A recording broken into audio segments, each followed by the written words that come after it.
En France, on est à la veille d'un grand mouvement de blocage. Puis pendant ce temps-là, le président Emmanuel Macron a déjà nommé un nouveau premier ministre. Étienne, il s'appelle donc Sébastien Lecornu. Oui, il était ministre des Armées là, au cours des derniers mois avec le gouvernement qui vient d'être dissous. Et là, il va devoir lui-même, justement, décider de son gouvernement avec ses ministres. Ça va se faire au cours des prochaines heures. Sébastien Lecornu, vous le voyez, il arrivait là, à l'Élysée au cours des dernières heures.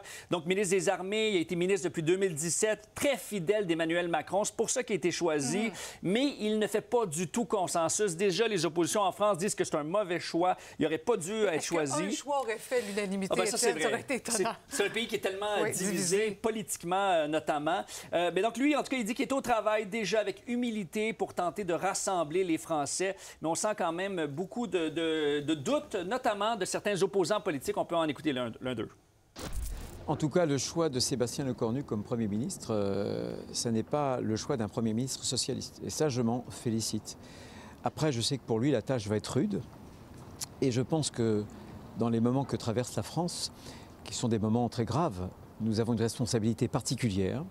Les Français souhaitent que nous trouvions des accords. Demain, ça risque quand même d'être très musclé comme manifestation, Étienne. Oui, beaucoup de gens disent qu'ils vont bloquer le pays. Ça, c'est le thème de cette grande manifestation. Et plusieurs disent, bien, ce n'est que le début, parce qu'il y a une autre grande manifestation le 18 septembre. Et certains disent, bien, on va manifester tous les jours jusqu'au 18 septembre et on va bloquer le pays tous les jours jusqu'au 18 septembre. On sait que les Français sont capables de manifester. Ouais, ça, on le sait. Et puis, il y en a qui disent qu'ils vont miser sur la violence. D'autres sont plus pacifiques, notamment proches des syndicats. Donc, beaucoup de questions. On va aller écouter quelques étudiants qui vont participer demain aux manifestations.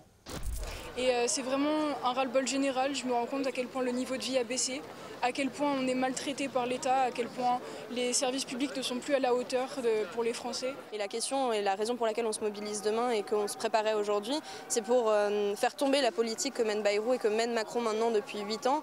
Il faut commencer le 10 et après le 10, le 11, le 12, jusqu'au 18, à continuer de se mobiliser et de construire le mouvement.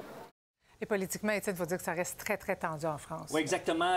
Il y a le Rassemblement national qui a une bonne partie des députés qui est donc pas très content. Il y a la gauche également qui est plus divisée en ce moment, mais qui veut se faire entendre aussi, qui n'est pas contente avec la voix de Macron et ce choix de premier ministre. Donc, rien pour arranger les choses. Ça va brasser à partir de demain en France. Et bon, on a un choix de premier ministre, mais il n'y a rien de réglé. Ce n'est que le début en France de la situation. Oui. Un pays qui est très endetté et qui a des enjeux sociaux importants. Toute une crise politique. Étienne, merci.